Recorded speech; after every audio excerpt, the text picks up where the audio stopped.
السلام علیکم friends, welcome back to my YouTube channel. کیسے ہیں آپ سب؟ میں امید کرتی ہوں کہ آپ سب خیریت سے ہوں گے، ٹھیک ہوں گے۔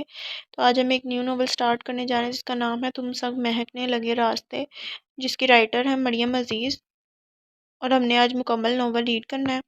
اس سے پہلے میرے چینل پہ مریم عزیز کا میں نے ایک ناول پہلے بھی اپلوڈ کیا ہے جس کا نام ہے رہ گزر کی مسافتیں۔ اگر آپ سننا چاہتے ہیں تو وہ بھی سن سکتے ہیں، بہت اچھا ناول ہے وہ۔ تو ہم سٹارٹ لیتے ہیں۔ چیخ کی زوردار آواز پر برتن دھوتی کشف کے ہاتھ سے گلاس چھوٹا تھا اور زمین پر گرتے ہی کرچیوں میں بدل گیا۔ کشف نے ایک نظر ٹوٹے ہوئے گلاس کو دیکھا، لیکن پھر اسے نظر انداز کر کے کمرے کی طرف دوڑی۔ کمرے کا منظر اس کی توقع کے عین مطابق تھا۔ تہذیب بیڈ پر چڑھی پریشان نظروں سے نیچے دیکھ رہی تھی۔ ابھی کشف اس سے پوچھنے ہی لگی تھی کہ زبیدہ بیگم ہانپتی ہوئی اندر داخل ہوئی۔ کیا ہوا؟ کون چیخا تھا؟ انہوں نے پریشانی سے پہلے کشف اور پھر تہذیب کو دیکھا۔ کشف نے انگلی سے بیڈ پر کھڑی تہذیب کی طرف اشارہ کیا تو زبیدہ بیگم کی سوالیہ نظریں اس کے چہرے پر ٹک گئیں۔ اس نے ہونٹوں پر زبان پھیر کر خود کو بولنے کے لیے تیار کیا۔ وہ امی، میں جھاڑو دینے لگی تھی، وہ کاکروچ آ گیا۔ اس نے معصومیت سے اپنے چیخنے کی وجہ بیان کی، لیکن اس کی بات پر زبیدہ بیگم کا پارا چڑھ گیا تھا۔ تہذیب میں تمہارا کیا کروں؟ کب تمہیں عقل آئے گی؟ کوئی کیڑا نکل آئے تو تم چیخنا شروع کر دیتی ہو۔ چھپکلی دیکھ کر تمہاری آدھی جان نکل جاتی ہے۔ کیا بنے گا تمہارا؟ پتہ نہیں کیا سوچ کر تمہارے باپ نے تمہارا نام تہذیب رکھا ہے۔ تمیز اور تہذیب تو تمہیں چھو کر نہیں گزرے۔ زبیدہ بیگم نے غصے سے اس کے لٹکے ہوئے چہرے کو دیکھا۔ کشف نے اس کی لٹکی شکل دیکھ بڑی مشکل سے اپنی ہنسی ضبط کی تھی۔ اس کو ہنسی ضبط کرنے کے چکر میں دیکھ کر تہذیب کی ہنسی نکل گئی تھی۔ اب ہنستے ہی رہنا، تمہیں تو اور کوئی کام ہی نہیں، یا چیخ لو یا ہنس لو، میں تو پتہ نہیں کن پاگلوں میں پھنس گئی ہوں۔ وہ بڑبڑاتی ہوئی باہر نکل گئی۔ کشف نے افسوس سے سر ہلایا۔ امی صحیح کہتی ہیں، تمہارا کچھ نہیں ہو سکتا۔ کوئی کہہ سکتا ہے تم شہر کے بہترین اسکول میں پڑھاتی ہو؟ مجھے تو کبھی کبھی لگتا ہے تم بچوں کو کم، وہ تمہیں زیادہ ڈانٹتے ہوں گے۔ کشف کے مذاق اڑانے والے انداز پر اس نے غصے سے دیکھا۔ اب ایسی بھی کوئی بات نہیں، وہ سب مجھ سے بہت پیار کرتے ہیں۔ ہاں نظر آتا ہے، کشف نے جھاڑو اٹھاتے ہوئے کہا۔ کیا نظر آتا ہے؟ تہذیب نے جھاڑو اس کے ہاتھ سے لے لی تھی۔ یہی ان کا پیار جو کبھی ربڑ کی چھپکلی کی صورت میں تمہارے پرس میں رکھا ملتا ہے۔ کشف کی بات پر تہذیب نے نظریں اس کے چہرے سے ہٹا لیں۔ وہ تو بس ایسے ہی، اور تم ہر وقت میرے پیچھے نہ پڑی رہا کرو۔ اس کے مڑتے ہی کشف چیخی تھی، کاکروچ! اور تہذیب چیخ مار کر اچھلی تھی اور کشف کے پیچھے جا کر کھڑی ہو گئی۔ کہاں ہے؟ تہذیب نے گھبرا کر متاشی نظروں سے ادھر ادھر دیکھا۔ پتہ نہیں، کشف نے کہہ کر دروازے کی طرف دوڑ لگائی تھی۔ کشف کی بچی! اس کی بات سمجھ میں آتے ہی وہ اس کے پیچھے بھاگی تھی۔ آج لگتا ہے دشمنوں کے مزاج معمول پر نہیں، عمران نے کچن میں داخل ہوتے ہوئے کشف سے کہا۔ اس نے مسکرا کر عمران کو دیکھا۔ تم کب آئے؟ ابھی، لیکن آپ کی بہن صاحبہ نے تو سلام کا جواب دینا گوارا نہیں کیا، اس لیے سیدھا یہیں آ گیا۔ عمران نے ٹوکری سے سیب اٹھاتے ہوئے کہا۔ اسے آج نہ ہی چھیڑو تو اچھا ہے، ابھی اس نے ڈانٹ کھائی ہے، وہ آج کسی سے بات نہیں کرے گی۔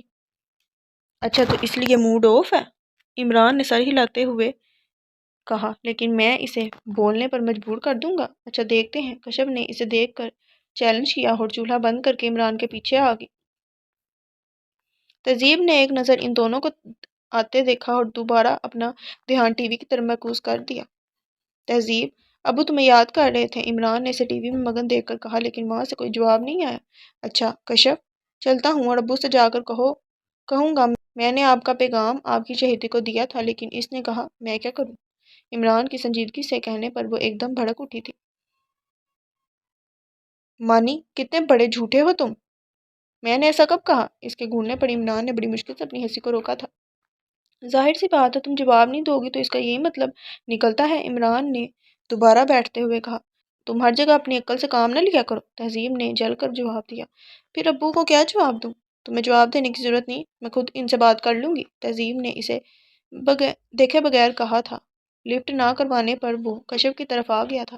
ویسے تمہاری بہن کو الو بنانا کوئی مشکل کام نہیں، زیادہ پھیلنے کی ضرورت نہیں، ابھی اس نے سن لیا تو تمہیں باہر نکال دے گی۔ تہذیب نے گھور کر ان دونوں کو دیکھا۔ تم دونوں کیا سرگوشیوں باتیں کر رہے ہو؟ یہ تمہاری بہن تمہاری برائیاں کر رہی تھی۔ عمران نے سارا الزام کشف پر رکھ دیا تو وہ تڑپ کر بولی۔ مانی، سچ بڑے جھوٹے ہو۔ تہذیب، یہ تمہیں الو بول رہا تھا؟ تہذیب کی گھڑی پر وہ ہڑبڑا کر رہ گیا۔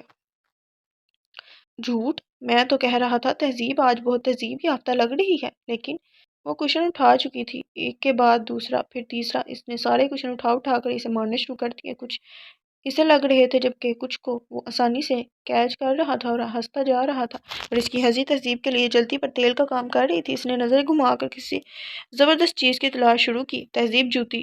اس نے پیچھے سے کشف کی آواز سنی۔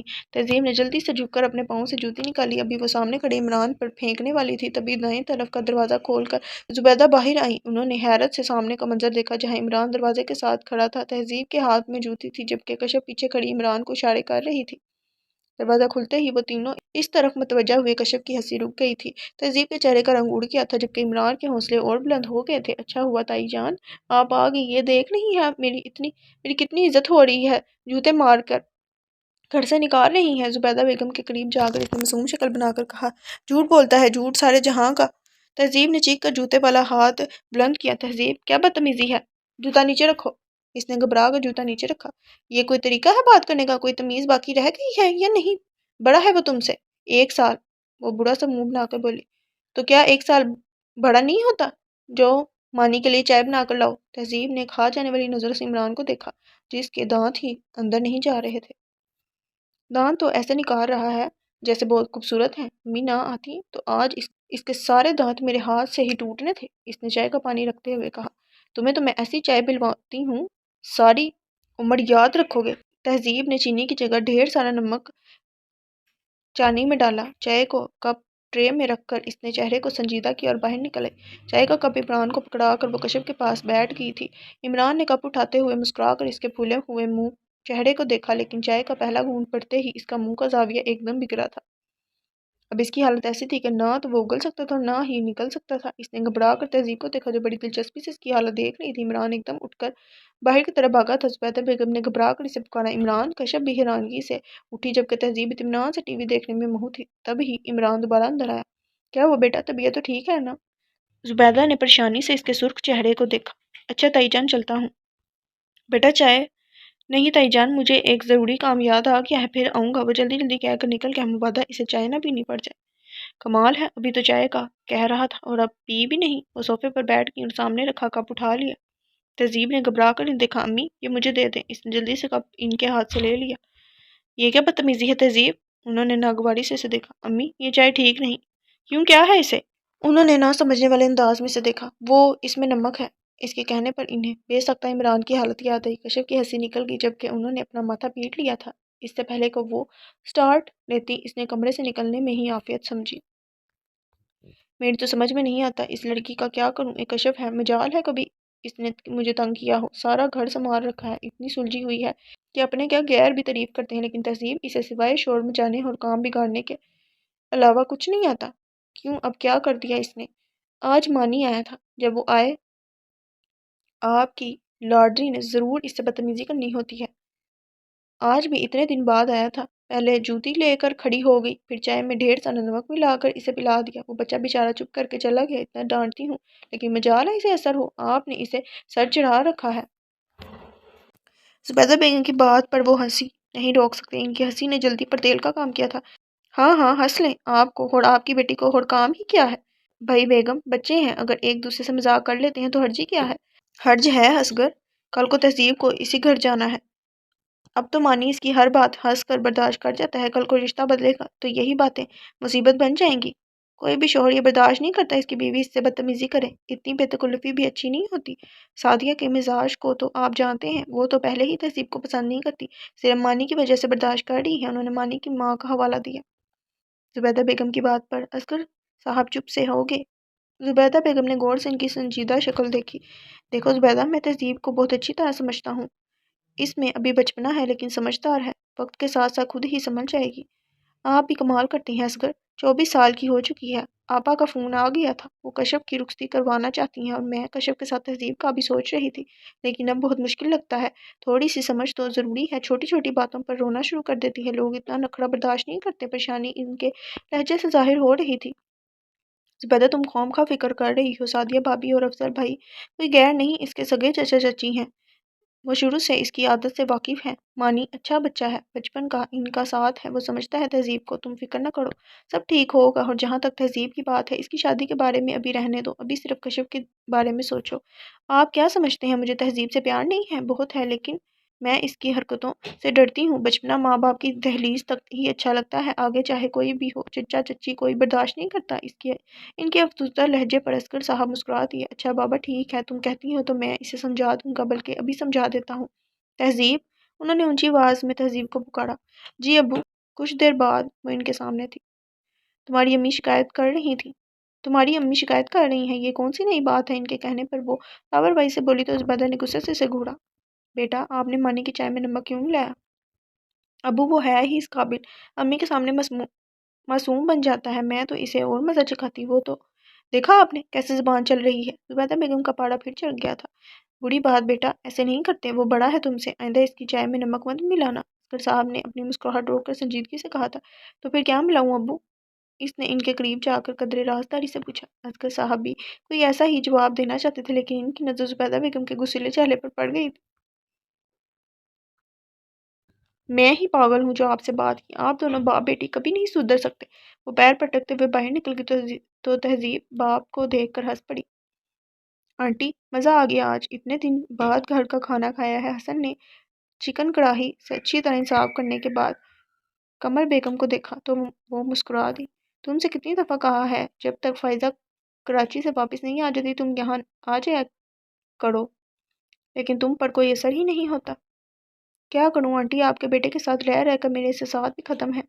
حسن نے شرارتی انداز میں دائیں طرف بیٹھے داؤد کو دیکھ کر کہا، جو پورے انہماک سے کھانے میں مصروف تھا۔ اب ایسی بھی کوئی بات نہیں بھائی، تھوڑے سنجیدہ ضرور ہیں لیکن خشک مزاج نہیں۔ دانیال نے جلدی سے اپنے بھائی کی طرف داری کی تھی۔ تھوڑے؟ حسن نے حیرت سے پوری آنکھ کھولی۔ یار، کم از کم جھوٹ تو وہ بولا کرو جو اگلے بندے کو ہضم ہو جائے۔ تمہارے بھائی صاحب سنجیدہ ہی نہیں بلکہ بے انتہا سنجیدہ ہیں۔ لطیف جذبات تو انہیں چھو کر بھی نہیں گزرے۔ اب کے داؤد نے نظر اٹھا کر غصے سے دیکھا، لیکن وہ اس کے غصے کو کسی خاطر میں نہیں لایا تھا۔ اب ہر کوئی آپ کی طرح رنگین مزاج تو نہیں ہو سکتا۔ داؤد نے گلاس میں پانی ڈالتے ہوئے اس کی عاشق مزاجی پر بھرپور طنز کیا تھا، لیکن مقابل بھی چکنا گڑا تھا۔ تو رنگین مزاج ہونا بری بات تو نہیں، اللہ نے آنکھیں دی ہیں، جذبات دیے ہیں، ان کا کچھ تو استعمال ہونا چاہیے۔ داؤد نے آئی برو چکا کر اسے دیکھا۔ ایسا استعمال جیسا آپ کرتے ہیں؟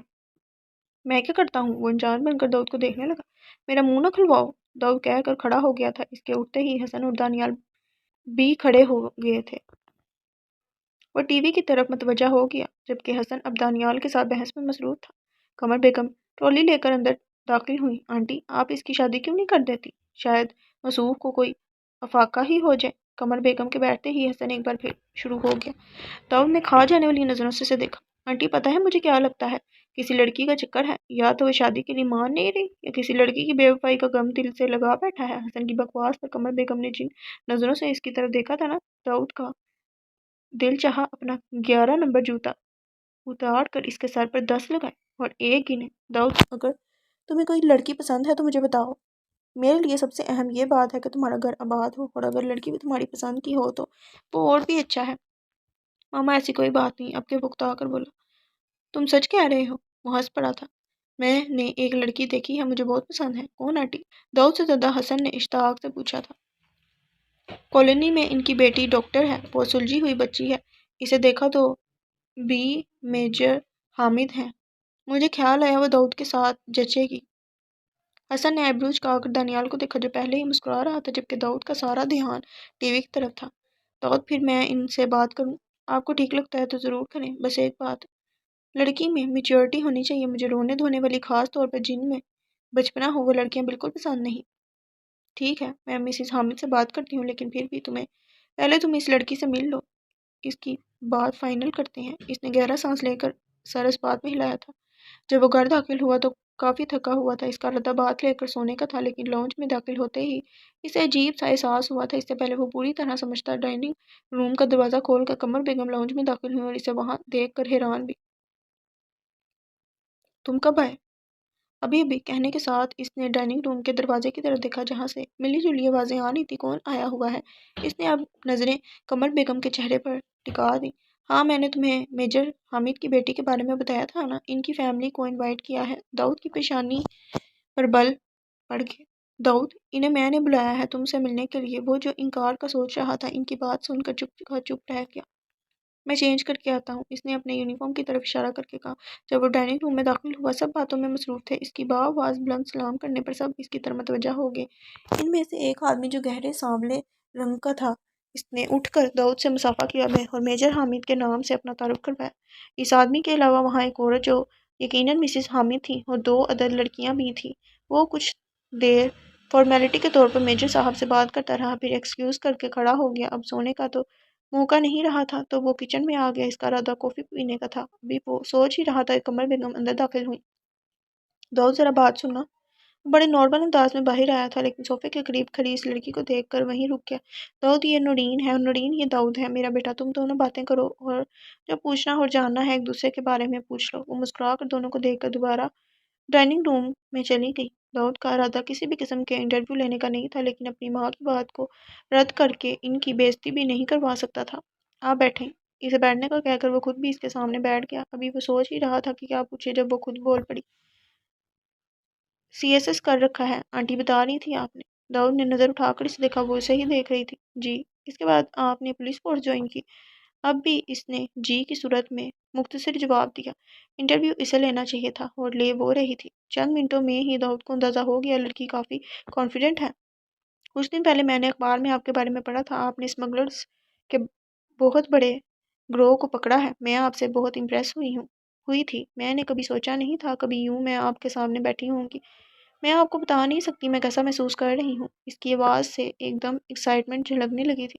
داؤد کی سمجھ میں نہیں آ رہا تھا وہ اب کیا کہے۔ وہ کوئی شرمیلا بندہ نہیں تھا، بہت بولڈ تھا لیکن لڑکیوں سے اس کی بات چیت نہ ہونے کے برابر تھی۔ اسے خاموش دیکھ کر وہ دوبارہ بولی تھی۔ آپ میرے بارے میں کچھ نہیں پوچھیں گے؟ آپ خود بتا دیں، داؤد نے کہہ کر قصہ ہی ختم کر دیا۔ ایک پل کے لیے تو وہ اس کا چہرہ دیکھ کر رہ گئی، پھر مسکرا کر بولی، میرا نام نورین ہے، میں ڈاکٹر ہوں، 2 سال سے جاب کر رہی ہوں۔ ہم 2 بہنیں ہیں، میں سب سے بڑی ہوں۔ آنٹی قمر سے کچھ دن پہلے میری ملاقات ہوئی تھی، آج انہوں نے ہمیں انوائٹ کیا، آپ کو معلوم ہی ہوگا ہم لوگ کیوں مل رہے ہیں۔ داؤد نے چونک کر اسے دیکھا، اس سے پہلے وہ جواب دیتا۔ وہ سب لاؤنج میں داخل ہوئے تو داؤد اور نورین بھی کھڑے ہو گئے۔ اوکے بیٹا، اجازت دیں، آپ سے مل کر بہت اچھا لگا، امید ہے جلد آپ سے ملاقات ہوگی۔ میجر حامد صاحب اس سے ہاتھ ملاتے ہوئے کہہ رہے تھے تو اس نے بھی مسکرا کر سر ہلا دیا۔ جانے سے پہلے نورین اس کے قریب رکی تھی۔ آپ سے مل کر مجھے واقعی بہت اچھا لگا۔ داؤد کے مسکرانے پر وہ آگے بڑھ گئی تھی۔ مہمانوں کو سی آف کر کے قمر بیگم جب اندر آئیں تو وہ خوش لگ رہی تھی۔ کیسے لگے تمہیں وہ لوگ؟ اس کے سامنے بیٹھتے ہوئے انہوں نے اس سے پوچھا۔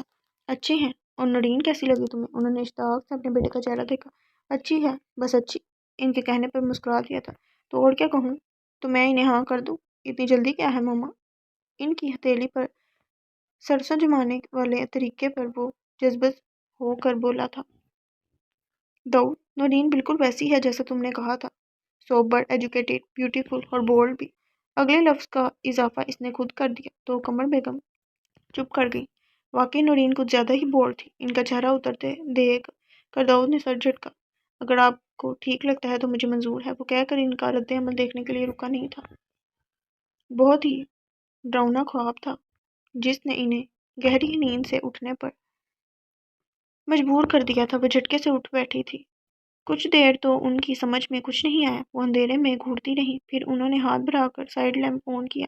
ہلکی روشنی سارے کمرے میں پھیل گئی۔ انہوں نے گردن گھما کر عسکر صاحب کی طرف دیکھا جو کروٹ بدلے گہری نیند میں تھے۔ انہوں نے گہرا سانس لے کر ٹانگیں بیڈ کے نیچے لٹکائیں۔ ان کا رخ کشف اور تہذیب کے کمرے کی طرف تھا۔ وہ اندر داخل ہوئی تو کمرے میں نائٹ بلب کی نیلی روشنی پھیلی تھی۔ انہوں نے سامنے بیڈ کی طرف دیکھا، وہ دونوں سو رہی تھی۔ تہذیب کا بازو کشف کے اوپر تھا اور کشف کا ہاتھ تہذیب کے بازو پر۔ اس کے انداز پر وہ بے ساختہ مسکرائی تھی۔ سب کچھ ٹھیک تھا تو پھر وہ خواب ان کی مسکراہٹ سکڑ گئی تھی۔ یا اللہ میری بچیوں کی حفاظت کرنا، انہوں نے بے ساختہ سر اٹھا کر دعا کی تھی۔ وہ جب کمرے میں آئیں تو عسکر صاحب بیڈ پر بیٹھے تھے۔ کہاں گئی تھی؟ انہیں اندر آتا دیکھ کر انہوں نے پوچھا۔ وہ کوئی جواب دیے بغیر بیڈ پر آ کر بیٹھ گئی۔ کیا بات ہے زبیدہ؟ ان کے انداز پر عسکر صاحب بھی ٹھٹک گئے تھے۔ اصغر، میں نے ابھی بہت برا خواب دیکھا۔ میں نے دیکھا ایک جنگل ہے گھنا، بہت ڈراؤنا، اس میں سانپ ہی سانپ ہے۔ پھر میں نے وہاں ایک لڑکی کو بھاگتے دیکھا، سانپ اس کے پیچھے لگے ہیں۔ وہ لڑکی بھاگتے بھاگتے گر جاتی ہے، وہ سانپ اسے گھیر لیتے ہیں اور پھر ایک بہت بڑا کالا ناگ اسے کاٹ لیتا ہے۔ عسکر صاحب نے دیکھا وہ ہلکے ہلکے کانپ بھی رہی تھی۔ پھر میں نے اس لڑکی کا چہرہ دیکھا، پتہ ہے وہ کون تھی؟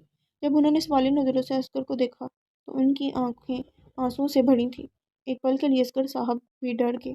وہ تہذیب تھی، کہنے کے ساتھ وہ دونوں ہاتھوں میں منہ چھپا کر رونے لگی۔ ایک پل کے لیے اصغر صاحب بھی کچھ بولنے کے قابل نہیں رہے۔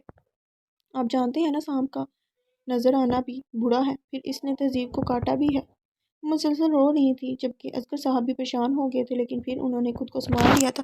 یہ صرف ایک خواب ہی تھا زبیدہ، اور اگر تمہیں لگتا ہے کچھ برا ہونے والا ہے تو اللہ تعالیٰ نے مصیبوں کو ٹالنے کے لیے صدقے کا حکم دیا ہے۔ میں کل ہی صدقہ دیتا ہوں، جو بلا ہوگی خود بخود ٹل جائے گی۔ ان کی تسلی پر وہ چپ تو ہو گئی تھی، لیکن ان کا دل مسلسل پریشان تھا۔ تہذیب نے ناراضی سے انہیں دیکھا۔ میں نے ایک ہفتہ پہلے بتایا تھا ہمارے اسکول کا ٹرپ اسلام آباد جا رہا ہے، تب تو آپ نے کوئی اعتراض نہیں کیا۔ صبح مجھے جانا ہے تو آپ کہہ رہی ہیں نہ جاؤ۔ تہذیب میرے ساتھ بحث نہ کرو، کہہ دیا نا کہ نہ جانا۔ ان کے دو ٹوک انداز پر وہ کتنی دیر ہونٹ کاٹتی انہیں دیکھتی رہی۔ اس کی آنکھیں لبالب پانی سے بھر گئی تھیں۔ اگلے ہی لمحے وہ پیر پٹکتی ہوئی اپنے کمرے کی طرف بڑھ گئی۔ کشف نے افسوس سے جاتے دیکھا، پھر کچھ کہنے کے لیے ماں کا چہرہ دیکھا، لیکن ان کا سخت چہرہ دیکھ کر وہ چپ کی چپ رہ گئی۔ وہ اندھے منہ بستر پر لیٹی تھی جب دروازے پر دستک ہوئی تھی اور پھر اصغر صاحب کی آواز سنائی دی، تہذیب بیٹا دروازہ کھولو۔ کچھ دیر تو وہ ایسے ہی پڑی رہی، لیکن جب 2-4 بار دستک ہوئی تو اسے اٹھنا پڑا۔ وہ دروازہ کھول کر وہ دوبارہ بیڈ پر آ کر بیٹھ گئی۔ اصغر صاحب اندر داخل ہوئے اور اس کے سامنے رکھی کرسی پر بیٹھ گئے۔ میری بیٹی ناراض کیوں ہے؟ تہذیب نے نظریں اٹھا کر باپ کا چہرہ دیکھا۔ اسے ایک بار پھر رونا آنے لگا۔ ابو میں نے آپ کو بتایا تھا نا کہ ہمارے اسکول کا ٹرپ جا رہا ہے، امی کو بھی بتایا تھا، لیکن اب وہ منع کر رہی ہیں۔ ابو میں بچی تو نہیں جو گم ہو جاؤں گی، اور پھر میری ساری کولیگز بھی جا رہی ہیں۔ اصغر صاحب نے ایک پل کے لیے سوچا کہ اسے زبیدہ کے خواب کے بارے میں بتا دے، لیکن پھر یہ سوچ کر وہ بھی پریشان ہو جائیں گی، اور وہ تو صرف ایک خواب ہی تھا نا تب۔ یہ کشف کھانے کی ٹرے لے کر اندر داخل ہوئی۔ تہذیب نے ناراضگی سے اسے دیکھا۔ مجھے کچھ نہیں کھانا۔ اس نے منہ دوسری طرف موڑ لیا۔ کشف نے لاجوردگی سے باپ کا چہرہ دیکھا تو وہ مسکرا دیا، چلو بیٹا کھانا کھا لو، کھانے سے کیا ناراضگی ہے؟ لیکن وہ بدستور منہ پھیلائے بیٹھی رہی۔ تم نے ٹرپ پر جانا ہے نا؟ تہذیب نے فوراً نظریں اٹھا کر انہیں دیکھا۔ تم چلی جانا، تمہاری ماں کو میں سمجھا دوں گا۔ سچی؟ وہ خوشی کے مارے کھڑی ہو گئی اور ان کے گلے لگ گئی۔ Above you are great. تو انہوں نے مسکرا کر ان کا سر تھپایا تھا۔ اس کا سر، سوری۔ تمہاری امی ٹھیک کہتی ہیں، بالکل بچوں والی حرکتیں ہیں تمہاری۔ بچوں کی طرح ناراض ہو جاتی ہو اور پھر فوراً مان بھی جاتی ہو۔ چلو اب لاڈ بعد میں اٹھوا لینا، پہلے کھانا کھا لو، تمہاری وجہ سے میں بھی بھوکی ہوں۔ کشف کے بعد پھر مسکراتی ہوئی بیڈ کی طرف آ گئی اور آلتی پالتی مار کر بیٹھ گئی۔ سچ بہت زبردست قسم کی بھوک لگی تھی، وہ کہنے کے ساتھ کھانے پر ٹوٹ پڑی تھی۔ کشف نے مسکرا کر باپ کو دیکھا تو وہ بھی مسکرانے لگے۔ ڈی آئی جی کے ساتھ ان کی میٹنگ تھی۔ 1 گھنٹے بعد جب وہ کانفرنس روم سے باہر آئے تو کافی سیریس تھے، حتیٰ کہ ہر وقت مذاق کے موڈ میں رہنے والا حسن بھی خاموش تھا۔ کاشف نے ایک نظر اپنے سینئرز پر ڈالی اور خاموشی سے ان کے پیچھے چلنے لگا۔ وہ لوگ اپنے کمرے میں جانے کے بجائے کیفے ٹیریا میں آ گئے تھے۔ جس موضوع کو وہ ڈی آئی جی کے روم میں ڈسکس کر کے آئے تھے وہ اب دوبارہ ان کے درمیان زیر بحث تھا۔ ایک مافیا گروہ جس کا کام اڈلٹ کلاس کے بچوں یا عورتوں کو اغوا کرنا، پھر تاوان کے طور پر ان سے بھاری قیمت وصول کرنا تھا۔ یہ گروہ پچھلے 2 سالوں سے کافی سرگرم عمل ہے۔ کافی جدوجہد کے باوجود پولیس ابھی تک ان کا کوئی آدمی گرفتار نہیں کر سکی تھی۔ اب یہ کیس اسلام آباد پولیس کے پاس آیا تھا اور آج یہ میٹنگ اسی سلسلے میں تھی۔ پچھلے کچھ عرصے سے داؤد اور ان کی ٹیم نے جس طرح بے حد پیچیدہ کیس اپنی جان پر کھیل کر حل کیے تھے، تو لازمی طور پر ان سے توقعات بھی زیادہ ہو گئی تھیں۔ اب بھی ڈی آئی جی صاحب نے خاص طور پر یہ کیس ان کے حوالے کیا تھا۔ کھانے کے دوران بھی وہ اسی گروہ کو ڈسکس کرتے رہے۔ اٹھنے سے پہلے داؤد نے حسن کو ان لوگوں کے بارے میں معلومات اکٹھی کر کے اسے انفارم کرنے کا کہا۔ وہ اپنے کمرے کی طرف بڑھ رہا تھا جب حسن تقریباً بھاگتا ہوا اس کے پیچھے آیا تھا۔ کل نورین کے ساتھ ملاقات کیسی رہی؟ وہ جو تیزی سے چل رہا تھا حسن کے سوال پر بے ساختہ رکا تھا اور حیرت سے اسے دیکھنے لگا۔ ایسے کیا دیکھ رہے ہو؟ مجھے غیبی علم نہیں آتا، اور نہ میں سلیمانی ٹوپی پہن کر تم لوگوں کی باتیں سن رہا تھا، مجھے آنٹی نے بتایا ہے۔ داؤد سر جھٹک کر آگے بڑھ گیا۔ کمرے میں داخل ہو کر اس نے کیپ اتار کر ٹیبل پر رکھی اور خود چیئر پر بیٹھ گیا۔ پھر کیسی لگی نورین؟ حسن نے اس کے سامنے بیٹھتے ہوئے کافی اشتیاق سے پوچھا تھا۔ جب ماما نے ملاقات کے بارے میں بتایا ہے تو یہ بھی بتایا ہوگا کہ مجھے نورین کیسی لگی۔ میں صرف یہ دیکھنا چاہتا ہوں جب تم کسی لڑکی کی تعریف کرو گے تو کیسے لگو گے؟ حسن کے انداز پر نہ چاہتے ہوئے بھی اس کے ہونٹوں پر مسکراہٹ آ گئی تھی۔ اوہ تو یہ بات ہے۔ اس کی مسکراہٹ کو حسن نے اپنے انداز میں لیا تھا۔ وہی پھر تو ڈاکٹر نورین سے ملنا چاہیے۔ بکو مت، ایسی بھی کوئی بات نہیں، وہ اچھی لڑکی ہے۔ اچھا؟ حسن نے مایوسی سے سر ہلایا، تو یہ صرف پسندگی ہے، محبت نہیں؟ داؤد نے کوئی جواب نہیں دیا تھا، بلکہ سامنے پڑی فائل کھول کر اپنے آگے کر لی تھی۔ حسن جانتا تھا اب وہ کوئی بات نہیں کرے گا۔ بڑے بے آبرو ہو کر تیرے کوچے سے ہم نکلے۔ وہ گنگناتا ہوا اس کے آفس سے باہر نکل گیا۔ کیسی لگ رہی ہوں؟ تہذیب کے پوچھنے پر کشف نے مسکرا کر اسے دیکھا۔ بلیک سوٹ پر وائٹ ایمبرائڈری کی ہوئی تھی۔ تم اسکول ٹرپ پر جا رہی ہو یا فیشن شو؟ کشف نے اسے ٹوکا۔ کیا کشف، اب تم بھی امی کی طرح شروع مت ہو جانا، یہ مت کرو وہ مت کرو۔ تمہیں کیا پتا وہاں سب ٹیچرز کتنی تیاری کے ساتھ آتی ہیں، بس میں ہی سمپل ہوتی ہوں۔ کتنا اوکورڈ لگتا ہے مجھے، تہذیب نے منہ بسوڑ کر کہا۔ اچھا بابا، نہیں کچھ کہتی، لیکن تمہاری اتنی تیاری پر امی ضرور بولیں گی۔ تہذیب، تمہاری سکول کی بس آ گئی ہے۔ اس نے تیزی سے برش بالوں میں پھیرا اور ربر بینڈ سے بالوں کو باندھ کر ہینڈ بیگ اٹھایا اور باہر کی طرف بھاگی۔ باہر زبیدہ بیگم کو صوفے پر بیٹھا دیکھ کر رک گئی۔ انہوں نے سر سے پیر تک اس کا جائزہ لیا تھا۔ تم کیا شادی میں جا رہی ہو؟ انہوں نے اس کے دونوں کلائیوں میں ڈھیر ساری چوڑیاں دیکھ کر کہا تو اس کا منہ بن گیا، لیکن بولی کچھ نہیں۔ زبیدہ بیگم نے غور سے تہذیب کا چہرہ دیکھا۔ کتنے بجے تک آؤ گی؟ رات ہو جائے گی، زارا مجھے چھوڑ دے گی۔ اس نے اپنی دوست کا نام لیا۔ کشف، اسے چادر دے دو۔ تہذیب نے پلٹ کر ماں کا ناراض چہرہ دیکھا تو وہ تو ان کی طرف بڑھ آئی۔ امی، آپ مجھ سے ناراض ہیں؟ زبیدہ نے غور سے اس کا چہرہ دیکھا۔ وہ ناراض نہیں تھی، صرف اپنے اس خواب کی وجہ سے پریشان تھی۔ اب جب کہ وہ لمبے سفر پر جا رہی تھی تو وہ اسے پریشان نہیں کرنا چاہتی تھی۔ انہوں نے دونوں ہاتھوں میں اس کا چہرہ تھام لیا۔ نہیں بیٹا، میں تم سے ناراض نہیں۔ ان کے کہنے کی دیر تھی، اس کے چہرے کی رونق ایک دم بحال ہو گئی تھی۔ باہر ہارن کی آواز پر وہ ایک دم کھڑی ہوئی تھی۔ زبیدہ نے عطر کرسی پڑھ کر اس پر پھونکی تھی۔ کشف چادر لے کر ان کے پیچھے بھاگی تھی، لیکن وہ بس میں سوار ہو گئی تھی۔ کشف نے مسکرا کر جاتی بس کو دیکھا تھا۔ ٹیچر، اسلام آباد تو میں نے دیکھا ہوا ہے۔ وہ باہر کے نظاروں میں مگن تھی جب اس کی فیورٹ اسٹوڈنٹ سونیا نے کہا تھا، ٹیچر کیا ہم دوسری کنٹری میں گھومنے نہیں جا سکتے تھے؟ تہذیب نے گہرا سانس لے کر سر ہلایا۔ سونیا کسی بہت بڑے بزنس مین کی بیٹی تھی اور اس کے ایک چچا سیاست میں تھے۔ جب پچھلی سیٹ پر بیٹھی اس کی کلیگ سارا نے اسے آواز دی تھی، وہ چاکلیٹ اس کی طرف بڑھا رہی تھی۔ تھینکس یار، یہ بتا اسلام آباد کتنی دیر تک آئے گا؟ تہذیب کی اکتائی ہوئی آواز پر زارا ہنس پڑی تھی۔ بس آنے والا ہے، میرے خیال میں 1.5 گھنٹہ اور لگے گا۔ اچانک ایک دھکچے سے بس رک گئی تھی۔ سب لوگ کھڑکیوں سے باہر دیکھ رہے تھے۔ وہ بھی پردہ ہٹا کر باہر دیکھنے لگی۔ ڈرائیور باہر کسی سے بحث میں مصروف تھا۔ ابھی وہ صورتحال سمجھنے کی کوشش کر رہی تھی جب 3 آدمی بس کا دروازہ کھول کر اندر داخل ہوئے۔ آپ اندر کیسے آ گئے؟ آگے بیٹھی ایک ٹیچر نے ان تینوں سے کہا تھا، دیکھیں مس، ہمیں ذرا آگے تک جانا ہے، ہم اتر جائیں گے۔ یہ اسکول بس ہے، کوئی پبلک ٹرانسپورٹ نہیں، آپ لوگ اتر جائیں۔ وہ ٹیچر غصے سے بولی تھی، آپ آرام سے بیٹھ جائیں، ہم نے کہا نا ہم آگے اتر جائیں گے۔ اوئے ڈرائیور، چلو تم۔ وہ غصے سے ڈرائیور کی طرف مڑا۔ وہ ٹیچر اب بھی کھڑی انہیں گھور رہی تھی۔ اس شرافت کی زبان تمہیں سمجھ نہیں آ رہی؟ چپ چاپ بیٹھ جاؤ ورنہ اٹھا کر چلتی بس سے نیچے پھینک دوں گا۔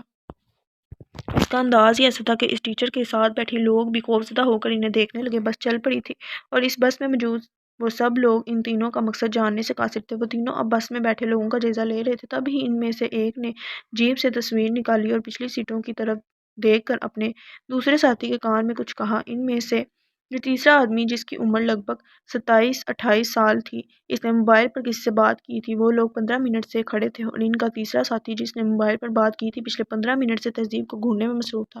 ٹھیک ٹھاک شکل و صورت کا لڑکا تھا، لیکن اس کی آنکھیں بہت عجیب تھیں۔ تہذیب نے گھبرا کر کندھوں پر لیا ہوا دوپٹہ سر پر لے کر اپنا چہرہ بھی کافی حد تک اس میں چھپا لیا۔ تبھی اس لڑکے کے اشارے کرنے پر دوسرے آدمی، جس کی بڑی بڑی مونچھیں تھیں، ڈرائیور کے سر پر گن رکھ دی۔ پورے بس میں بچوں کی چیخیں گونجنے لگیں۔ خاموش، کسی کی آواز نہ آئے ورنہ ہم اس کا سر کھول دیں گے، اس کا دوسرا ساتھی بولا، جس کا رنگ بے حد کالا تھا اور چہرے پر جا بجا زخموں کے نشان تھے۔ باقی 2 نے بھی اپنی اپنی گن نکال لی تھی۔ ڈرائیور، بس یہیں نیچے اتار لو۔ سیاہ رنگ والے آدمی نے سنسان راستے کی طرف جاتی سڑک کی طرف اشارہ کرتے ہوئے کہا۔ بس کے رکتے ہی وہ لڑکا اور کالے رنگ والا آدمی اتر گئے تھے۔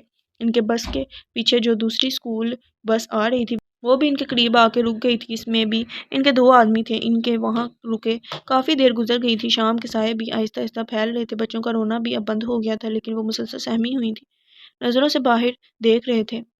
تہذیب کے ساتھ بیٹھی سونیا اس کے ساتھ چپکی ہوئی تھی، جبکہ وہ مسلسل بہتے اپنے آنسوؤں کو صاف کرنے میں مصروف تھی۔ اس کے ہاتھ پاؤں سن ہو گئے تھے اور ڈر کے مارے دھڑکن اتنی تیز چل رہی تھی جیسے ابھی ہارٹ فیل ہو جائے گا۔ ان میں ایک آدمی دوبارہ اندر آیا تھا اور آتے ہی تلاشی کرنے کے بعد جس کے پاس موبائل تھا اس نے لے لیا تھا۔ سب لوگ ابھی تک ان کا مقصد سمجھنے سے قاصر تھے۔ تب ہی وہ لڑکا جو تہذیب کو گھور رہا تھا اندر داخل ہوا۔ سلطان وہ لوگ ہمارے مطالبات نہیں مان رہے، بچے کو لے آؤ۔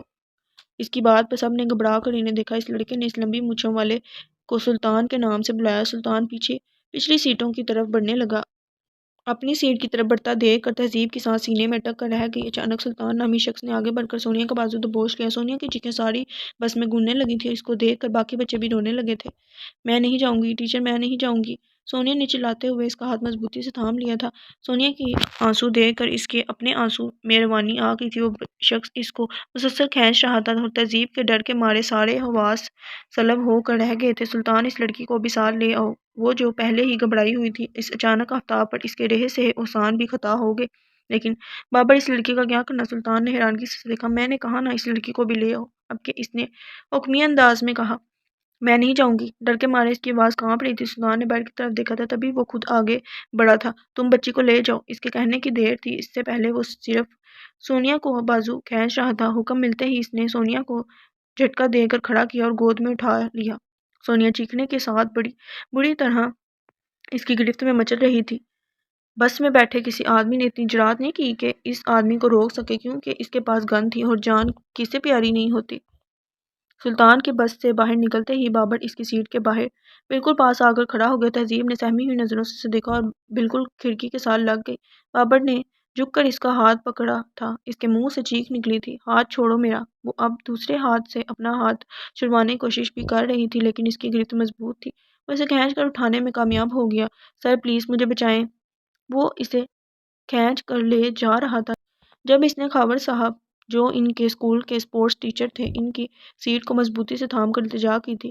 خاور کو بھی جانے کیا ہوا، وہ کھڑا ہو گیا تھا۔ لڑکی کا ہاتھ چھوڑو۔ بابر نے ایک نظر اسے دیکھا، اگلے ہی پل اسے ہاتھ میں تھامی گن بڑے زوردار طریقے سے اس کے منہ پر ماری۔ تہذیب کے منہ سے بے ساختہ چیخ نکلی تھی، جبکہ خاور کراہتا ہوا منہ کے بل گرا تھا۔ بابر اس کو سنبھلنے کا موقع دیے بغیر کھینچتا ہوا بس سے باہر لے آیا تھا۔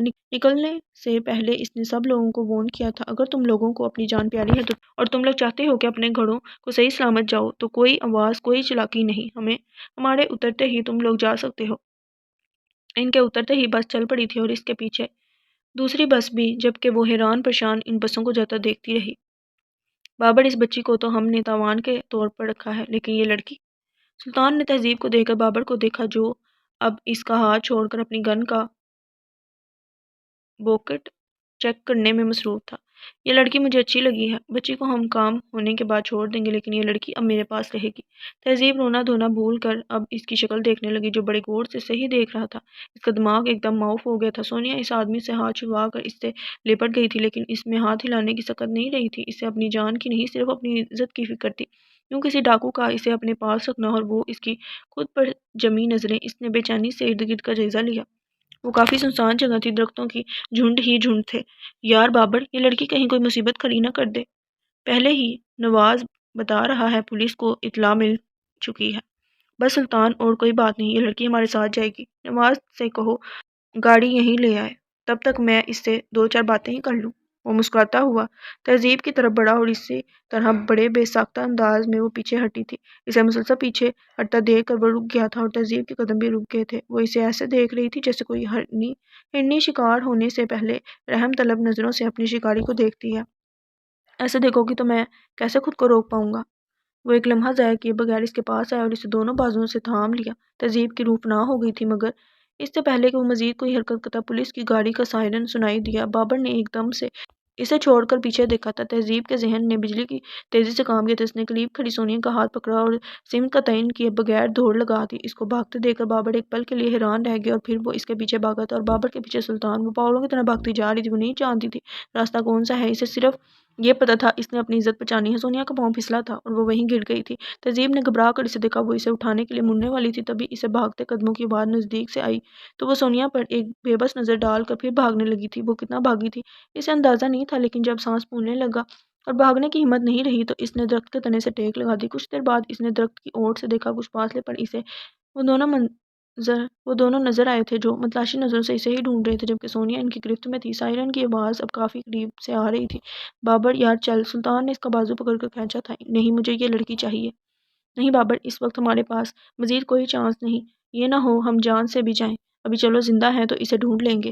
بابر نے نظر گھما کر چاروں طرف دیکھا تو وہ ایک دم درخت کی اوٹ میں ہوگی۔ قدموں کی آواز کے بعد گاڑی سٹارٹ ہونے اور پھر جانے کی آواز ہے۔ کتنی دیر تو وہ وہیں دم سادے کھڑی رہی اور پھر اس نے سامنے کی طرف بھاگنا شروع کر دیا جہاں سے سائرن کی آواز آ رہی تھی۔ اونچی ہیل کی وجہ سے وہ کتنی مرتبہ گری تھی، چوٹیں بھی آئی تھیں، لیکن وہ ان کی پرواہ کیے بغیر بھاگ رہی تھی۔ تبھی ہی دور سے اسے پولیس کی 3 گاڑیاں نظر آئی تھیں۔ انہوں نے آنکھوں میں آنسوؤں نے کچھ دیر کے لیے سامنے کے منظر کو دھندلا دیا تھا۔ اس نے دونوں ہاتھوں سے آنکھوں کو صاف کیا اور اوپر جاتی سڑک پر بھاگنے لگی۔ اطلاع ملتے ہی انہوں نے جنگل کے اس حصے کو گھیر لیا تھا۔ حسن اور کاشف وہاں پہنچ چکے تھے جبکہ انہیں داؤد کا انتظار تھا۔ سر وہ لڑکی، اچانک کاشف کی نظر اس پر پڑی۔ اس کے کہنے پر حسن نے پیچھے دیکھا تھا، ایک لڑکی بھاگتی ہوئی ان تک بڑھ رہی تھی۔ اس سے پہلے وہ ان تک پہنچتی وہ اس کی طرف بڑھا تھا۔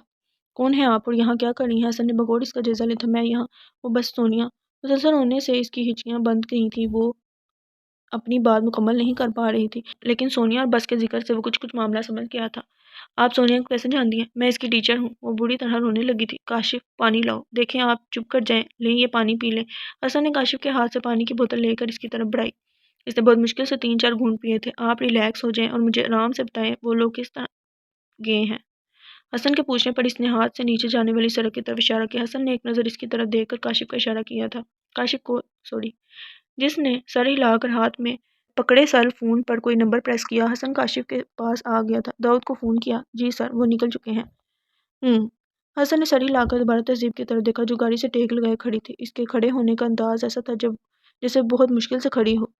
قریب جا کر حسن نے محسوس کیا وہ کانپ بھی رہی تھی۔ آپ گاڑی میں بیٹھ جائیں۔ وہ شاید اپنے ہی دھیان میں تھی، اس کی آواز پر گھبرا کر سر اٹھایا۔ وہ اس کی طرف ایسے دیکھ رہی تھی جیسے سمجھ نہ پا رہی ہو۔ حسن کو اس کی پریشانی کا اندازہ ہو رہا تھا۔ باہر سردی ہے، آپ اندر بیٹھ جائیں۔ تو وہ خاموشی سے کار کا دروازہ کھول کر بیٹھ گئی۔ اس نے نظریں اٹھا کر شیشے کے پار دیکھا جہاں وہ 2 افراد کھڑے تھے اور ان سے کچھ فاصلے پر پولیس مین جس میں وردی میں ملبوس افسرز تھے۔ ان 2 لوگوں کی وہاں موجودگی سے اسے ایک گھونا احساس ہوا تھا۔ پتہ نہیں کیا ٹائم ہوا ہے۔ اس نے تھوڑا سا آگے جھک کر ڈیش بورڈ کی طرف دیکھا۔ شام کے 7 بج رہے تھے۔ اس کی آنکھوں میں ایک بار پھر پانی جمع ہونے لگا۔ امی، ابو، کشف پتہ نہیں کیا کر رہے ہوں گے۔ جب میں گھر نہیں پہنچوں گی تو پتہ نہیں ان کی کیا حالت ہوگی۔ اس نے دونوں ہاتھوں میں اپنا چہرہ چھپا لیا تھا۔ یہ کون ہے؟ وہ بھی ابھی وہاں پہنچا تھا۔ گاڑی میں بیٹھی تہذیب کو دیکھ کر اس نے حسن سے پوچھا۔ سونیا کی ٹیچر ہے، جب ہم یہاں پہنچے تو یہ ہمیں یہاں ملی۔ کچھ بتایا اس نے؟ داؤد نے ایک نظر اسے دیکھ کر کہا، نہیں، کافی ڈری ہوئی لگ رہی ہے، صرف اتنا ہی بتایا وہ لوگ جنگل کی طرف گئے ہیں، بچی ان کے پاس ہے۔ آدھا گھنٹہ تو ہو گیا ہے۔ حسن کے کہنے پر اس نے نیچے جانے والی سڑک کی طرف دیکھا۔ اس کا مطلب ہے زیادہ دور نہیں گئے ہوں گے۔ داؤد اب کچھ فاصلے پر کھڑی پولیس مین کی طرف تھا۔ اس کی ہدایت پر وہ لوگ جنگل کی طرف روانہ ہو گئے تو وہ دوبارہ حسن اور کاشف کی طرف آ گیا۔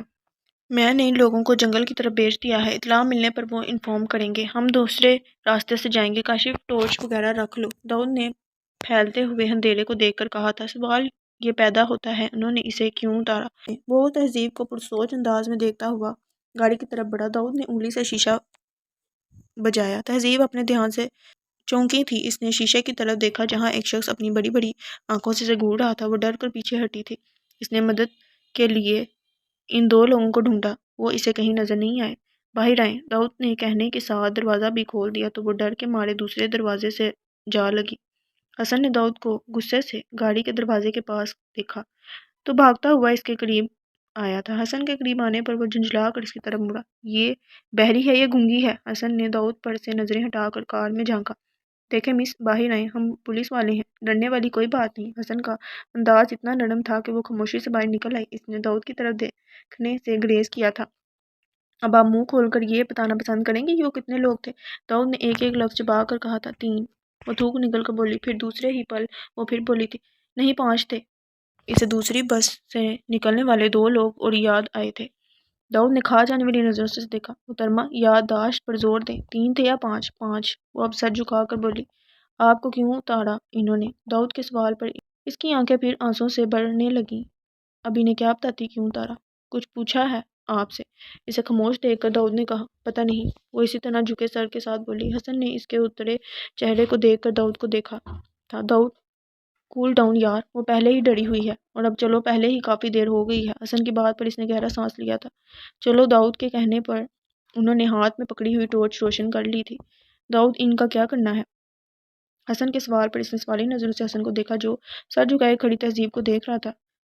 What do you mean? ان کا کیا کرنا ہے؟ کئی شکنیں داؤد کی پیشانی پر نمودار ہوئی تھی۔ اتنی رات کو اس سنسان سڑک پر ہم انہیں اکیلا چھوڑ کر نہیں جا سکتے نا۔ تو تمہارا کیا مطلب ہے؟ یہ ہمارے ساتھ جائے گی؟ اب کہ داؤد نے حیرت سے حسن کو دیکھا جس کے چہرے پر ہاں والے تاثرات تھے۔ او کمون حسن، ہم وہاں مجرموں کو پکڑنے جا رہے ہیں، پکنک سٹاپ پر نہیں جا رہے۔ وہاں ہماری اپنی جان کو خطرہ ہے، اس کو کہاں سنبھالتے پھریں گے؟ سر ٹھیک کہہ رہے ہیں حسن سر۔ کب سے خاموش کھڑے کاشف نے بھی اکتا کر کہا تھا۔ حسن کو داؤد سے اتفاق تو تھا لیکن اسے اس لڑکی کا بھی خیال تھا اور تہذیب سر جھکائے ان کے فیصلے کے منتظر تھے اور خاموشی سے ایک بار پھر داؤد کی آواز سنائی دی تھی، میں جہاں داد کو فون کر دیتا ہوں وہ اسے یہاں سے لے جائے گا۔ آخر کار داؤد کو خیال آ ہی گیا تھا۔ داؤد موبائل پر نمبر ڈائل کرتا ہوا آگے نکل گیا اور اس کے پیچھے کاشف بھی۔ حسن تہذیب کی طرف مڑا، آپ گاڑی میں بیٹھ جائیں اور ڈور لاک کر لیں، ابھی کچھ دیر میں ہمارے ایک انسپکٹر آئیں گے، آپ ان کے ساتھ چلی جانا۔ تہذیب نے نظر اٹھا کر حسن کی طرف دیکھا، اتنے اندھیرے میں بھی اس کی آنکھوں میں چمکتے آنسو اسے صاف دکھائی دے رہے تھے لیکن وہ مجبور تھا۔ اس نے سر جھٹک کر خود کو اس سوچ سے آزاد کیا۔ وہ چلا گیا تھا اور تہذیب وہیں کھڑی ان تینوں کو لمحہ بہ لمحہ دور ہوتے دیکھ رہی تھی۔ ان تینوں کی نظروں سے اوجھل ہونے پر اس نے گھبرائی نظروں سے ارد گرد کا جائزہ لیا۔ دور دور تک کوئی ذی نفس نظر نہیں آ رہا تھا۔ ارد گرد درختوں کے جھنڈ پھیلے تھے جن کی لمبی لمبی شاخیں عجیب ڈراؤنا سا تاثر دے رہی تھی۔ اس نے جھرجھری لے کر اپنا دوپٹہ اچھی طرح اپنے گرد لپیٹا، سردی آہستہ آہستہ اپنا رنگ دکھا رہی تھی، اس کے پاؤں سن ہو رہے تھے۔ امی نے مجھے چادر دی بھی تھی۔ گھر والوں کا خیال آتے ہی اس کی آنکھیں پھر نم ہوئی تھی ہونے لگی، تبھی پیچھے درختوں میں سرسراہٹ ہوئی تھی۔ اس نے چوکنا ہو کر پیچھے دیکھا لیکن اندھیرے میں کچھ دکھائی نہیں دے رہا تو وہ جلدی سے کار کا دروازہ بند کر کے بیٹھ گئی اور ڈور لاک کر لیا۔ اسے وہاں بیٹھے 5 منٹ سے زیادہ ہو گئے تھے۔ اسے جتنی صورتیں آیات یاد تھیں وہ پڑھ رہی تھی لیکن باوجود کوشش کے وہ اپنے ڈر سے نجات حاصل نہیں کر سکی تھی۔ جس انسپکٹر نے اسے لینے آنا تھا وہ ابھی تک نہیں آیا تھا اور جانے کب تک آتا اور آتا بھی کہ نہیں، جبکہ وہ جانتی تھی وہ بابر نامی گنڈا یہیں کہیں ہے۔ اگر وہ دوبارہ آ گیا تو وہ کیا کرے گی، اور اس کی بری نیت سے بھی وہ اچھی طرح آگاہ تھی۔ اسے ایک پل لگا تھا فیصلہ کرنے میں۔ اس نے گاڑی کا دروازہ کھولا اور بھاگنا شروع کر دیا۔ اپنے پیچھے تیز قدموں کی آواز سن کر وہ تینوں تیزی سے مڑے تھے۔ آنے والے کو دیکھ کر جہاں ان تینوں کے چہرے پر حیرت آئی تھی وہیں ان تینوں کو اپنی طرف گن تانے دیکھ کر تہذیب کے منہ سے چیخ نکلی تھی۔ اس کے چیخنے پر ان تینوں نے گن نیچے کر لی تھی۔ آپ یہاں؟ حسن نے حیرت سے اسے دیکھا۔ تہذیب نے ایک دم اس کے آگے ہاتھ جوڑ دیے۔ دیکھیں پلیز، میں آپ کے آگے ہاتھ جوڑتی ہوں، مجھے ساتھ لے جائیں، وہاں مجھے بہت ڈر لگ رہا ہے۔ کہتے ہوئے وہ رو پڑی تھی۔ بے حال ہوتے ہاتھ جوڑے وہ واقعی قابل رحم لگ رہی تھی۔ اس کی حالت دیکھ کر وہ تینوں خاموش ہو گئے۔ ان کی خاموشی پر تہذیب نے سر اٹھا کر انہیں دیکھا لیکن اتنے اندھیرے میں وہ ان کے تاثرات جاننے سے قاصر تھی۔ پلیز، وہ دوبارہ بولی تو داؤد نے اپنا رخ موڑ لیا۔ ٹھیک ہے، آپ چلیں ہمارے ساتھ۔ حسن کے کہنے پر داؤد غصے سے اس کی طرف مڑا۔ داؤد پلیز، اس طرح سنسان راستے پر ہم اکیلی لڑکی کو کیسے چھوڑ سکتے ہیں؟ اگر کچھ برا ہو گیا تو کون ذمہ دار ہوگا؟ حسن سر ٹھیک کہہ رہے ہیں، وہاں اکیلے رہنے سے بہتر ہے یہ ہمارے ساتھ چلیں، پتہ نہیں ہمیں کتنی دیر لگتی ہے۔ کاشف کی بات پر داؤد نے حیرت سے اسے دیکھا۔ خان کو تو وہ جانتا تھا، لڑکیوں کے معاملے میں اس کے جذبات ایسے ہی تھے، لیکن کاشف؟ اس نے بیزاری سے اس لڑکی کی طرف دیکھا جو سر جھکائے رونے میں مصروف تھی۔ اس کی قابل رحم حالت نے اس کی ووٹ اس کی طرف منتقل کر دیے تھے۔ ہمیں ان لوگوں کو ڈھونڈنے میں صبح بھی ہو سکتی ہے اور یہ بھی نہیں پتہ وہ کل بھی ملتے ہیں یا نہیں، تو کیا کل تک یہ ہمارے ساتھ ہی جنگل ٹائپ جگہ پر بھٹکتی رہے گی؟ داؤد نے ارد گرد پھیلے درختوں کی طرف اشارہ کر کے کہا۔ اس کی بات پر وہ دونوں ایک بار پھر چپ کر گئے تھے۔ میں آپ کو بالکل تنگ نہیں کروں گی پلیز، تہذیب نے سامنے کھڑے داؤد سے کہا، کیونکہ اتنی دیر میں اسے اندازہ ہو گیا تھا وہ ان کا سینئر ہے، وہ اس کا آرڈر مانتے ہیں اور وہی اس کو ساتھ لے جانے کو تیار نہیں، لیکن وہاں اکیلے رہنے سے بہتر تھا وہ ان تینوں کے ساتھ رہے۔ اگرچہ وہ تینوں بھی مرد تھے لیکن اس کا دل کہہ رہا تھا وہ تینوں مختلف تھے، ان کے ساتھ وہ محفوظ رہے گی۔ اس کے سوا اس کے پاس کوئی آپشن بھی نہیں تھا، سو وہ اللہ کے سہارے ان پر یقین کرنے کے لیے مجبور تھی۔ داؤد نے کچھ کہے بغیر قدم آگے بڑھا دیے۔ اس کے آگے بڑھتے ہی وہ دونوں بھی اس کے پیچھے چل دیے تو وہ پھر سر جھکائے خاموشی سے ان کے پیچھے چلنے لگی۔ انہیں چلتے ہوئے کافی دیر ہو گئی۔ تہذیب نے پھولی سانسوں کے ساتھ ان تینوں کو دیکھا جو اتنی تیزی سے چل رہے تھے کہ ان کے پیچھے چلنے کے لیے اسے بھاگنا پڑ رہا تھا۔ کچھ اندھیرا، کچھ اونچا نیچا راستہ، ذرا سی بے احتیاطی سے وہ گر بھی سکتی تھی۔ اتنی سردی بھی، لمبی ہیلز کے ساتھ مسلسل چلنے سے اس کی جان نکل رہی تھی۔ تبھی ان تینوں میں سے کسی ایک کے موبائل کی بیپ بجی تھی۔ وہ لوگ رک گئے تھے۔ داؤد موبائل بند کر کے ان دونوں سے مخاطب ہوا۔ ابھی تک ان لوگوں کا کچھ پتہ نہیں چلا لیکن یہ شور ہے کہ وہ لوگ اسی ایریا میں ہیں، ہمیں کچھ دیر یہیں انتظار کرنا ہوگا، ویسے بھی تھوڑی دیر تک صبح ہو جائے گی تو ٹائر کے نشان کے ذریعے جلدی ان تک پہنچ جائیں گے۔ داؤد نے درخت کے ساتھ ٹیک لگا لی، شاید وہ خود بھی تھک گیا تھا۔ تہذیب نے بے اختیار اللہ کا شکر ادا کیا، کم از کم تھوڑی دیر بیٹھنا تو نصیب ہوا تھا، ورنہ اسے لگ رہا تھا اس جنگل میں چل چل کر یہیں اس کی روح پرواز کر جائے گی۔ وہ ان تینوں سے کچھ فاصلے پر درخت کے ساتھ ٹیک لگا کر بیٹھ گئی۔ وہ تینوں ان لوگوں کو ڈسکس کر رہے تھے۔ ان تینوں نے ایک دفعہ بھی نہیں دیکھا تھا کہ وہ ان کے ساتھ موجود ہے بھی یا نہیں۔ اس نے سر اٹھا کر گہرے اندھیرے کو دیکھا۔ صبح کب ہوگی؟ اگر ان لوگوں کے ہاتھوں میں ٹارچ نہ ہوتی تو اتنے گہرے اندھیرے میں وہ ویسے ہی خوف سے فوت ہو جاتی۔ ٹارچ کی روشنی اور ان لوگوں کی آوازیں اسے حوصلہ دے رہی تھی۔ اپنے پاؤں میں اسے شدید درد محسوس ہو رہا تھا۔ اس نے جوتی کی سٹرپ کھول کر جوتی اتار دی اور دونوں ہاتھوں سے اپنے پیر دبانے لگی۔ آہستہ آہستہ اس کی آنکھیں بند ہونے لگی۔ ایک تو صبح وہ جلدی اٹھ گئی تھی، دوسرا سفر کے دوران حالات کی وجہ سے ذہنی اور جسمانی تھکن تھی، اور صبح سے اس نے کچھ کھایا بھی نہیں تھا۔ اب تھکن اور نکاہت کی وجہ سے نیند اس پر حاوی ہو رہی تھی۔ اس نے دونوں بازو اپنی ٹانگوں کے گرد لپیٹ کر سر گھٹنوں پر ٹکا دیا۔ کچھ عجیب سا احساس تھا، اس نے اسے آنکھیں کھولنے پر مجبور کیا تھا۔ اس نے مندی مندی آنکھوں سے سامنے دیکھا جہاں وہ بیٹھے تھے، اور اگلے ہی لمحے اس کی آنکھیں معمول سے زیادہ کھل گئی تھیں۔ وہ تیزی سے کھڑی ہوئی، اس نے متلاشی نظروں سے چاروں طرف دیکھا۔ وہ اسے کہیں نظر نہیں آئے۔ اس کے سوئے ہوئے حواس ایک دم الرٹ ہوئے تھے۔ اندھیرے میں آنکھیں پھاڑ پھاڑ کر انہیں ڈھونڈنے لگی، پر وہ اسے کہیں نظر نہیں آئے۔ سنیں، آپ لوگ کہاں ہیں؟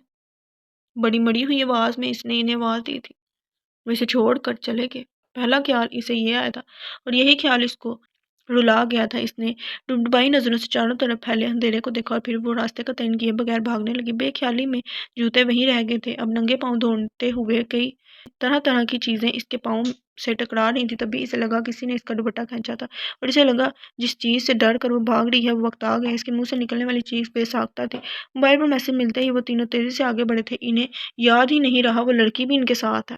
وہ تینوں بہت احتیاط کے ساتھ آگے بڑھ رہے تھے، کیونکہ کسی وقت بھی کچھ بھی ہو سکتا تھا۔ آگے جھاڑیوں میں انہیں ہلچل کا احساس ہوا۔ داؤد نے حسن کو اشارہ کیا۔ ابھی وہ 2 قدم ہی بڑھے جب انہوں نے نسوانی چیخ کی آواز سنی تھی۔ ان تینوں نے چونک کر ایک دوسرے کو دیکھا۔ ایک ہی خیال ان تینوں کے ذہن میں آیا تھا، وہ لڑکی ان کے ہتھے چڑھ گئی ہے۔ کاشف کو وہیں رکنے کا کہہ کر وہ دونوں اس سمت میں بھاگے تھے جہاں وہ موجود تھی۔ اس کا دوپٹہ جھاڑی میں اٹکا تھا، لیکن وہ اس وقت اتنا ڈری ہوئی تھی کہ اس نے مڑ کر نہیں دیکھا، اور وہ دوپٹہ وہیں چھوڑ کر بھاگی تھی۔ تیزی سے بھاگتے ہوئے وہ بری طرح کسی سے ٹکرائی تھی۔ ٹکر اتنی شدید تھی کہ زمین و آسمان اس کے سامنے گھوم گئے تھے۔ اس نے سر تھام کر نظریں اٹھائی۔ داؤد اسے خونخوار نظروں سے گھور رہا تھا۔ کیا ہوا؟ آپ چیخی کیوں تھی؟ حسن کے سوال پر اس نے خشک ہونٹوں پر زبان پھیری۔ وہ میں ڈر گئی تھی، اس نے سر جھکا کر شرمندگی سے کہا۔ ایڈیٹ، نون سینس، میں نے پہلے ہی کہا تھا اس لڑکی کو ساتھ مت لو، لیکن تمہیں ہی شوق تھا۔ اب بھگتو اس بے وقوف لڑکی کی چیخ کی وجہ سے۔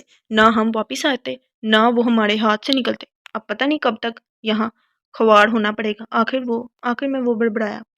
سر، وہاں تو وہ لوگ نہیں ملے، لیکن اطلاع ملی ہے کہ وہ یہیں کہیں ہیں۔ ان لوگوں کے آس پاس ہونے کا سن کر تہذیب کے رونگٹے کھڑے ہو گئے تھے۔ حسن، ہمیں ان لوگوں کو زیادہ ایزی نہیں لینا چاہیے۔ ان لوگوں سے کچھ بھی توقع کی جا سکتی ہے۔ اگر ہمیں انہیں گرفتار کرنے میں زیادہ دیر ہو گئی تو مجبوراً اس لڑکی کے پیرنٹس کو ان کی مطالبات ماننے ہوں گے، اور اگر وہ ایسا نہیں کرتے تو اس صورت میں بچی کو مارنا ان کے لیے مشکل کام نہیں۔ داؤد کے کہنے پر تہذیب کی نظروں میں سونیا کی شکل گھومنے لگی۔ اس نے سر اٹھا کر آسمان کی طرف دیکھا۔ ہلکی ہلکی روشنی پھیل رہی تھی۔ پھر اس نے دوبارہ نظریں ان تینوں پر ٹکا دیں جو اس سے کچھ فاصلے پر ڈسکشن میں مصروف تھے۔ دن کی پھیلتی روشنی میں ان کے چہرے وہ اب واضح طور پر دیکھ سکتی تھی۔ تہذیب کی نظریں داؤد پر ٹھہر گئیں۔